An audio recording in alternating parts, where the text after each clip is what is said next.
Donc moi qui étais voyageur, j'ai entendu le adhan, donc la prière de Jumu'ah, donc j'ai quand même répondu à l'adhan et je suis venu et j'ai assisté à la khutbat al-Jumu'ah, comme ici. D'accord? Très bien. Maintenant, est-ce que pour moi, est-il autorisé de prier là maintenant juste le Asr, tout de suite après? C'est-à-dire je regroupe le Dohor avec le Asr. Mais en réalité, est-ce que je suis en train de regrouper le Asr avec Salat al-Jumu'ah ou avec Salat al-Dhuhr?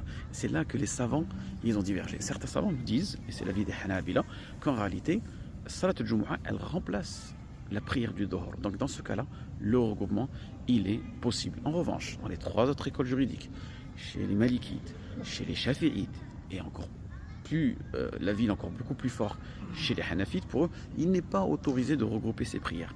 Chez les Malikites, ils nous disent, étant donné que tu es un voyageur, à la base, tu n'as pas à assister à cette prière.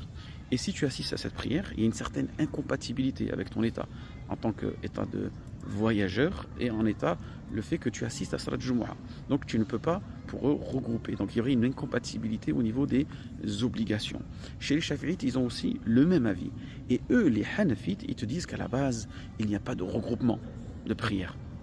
Seulement durant le Hajj. Donc voilà les trois avis juridiques. Et l'avis le plus prépondérant, Wallahu a'lam, c'est le premier avis que je vous ai mentionné.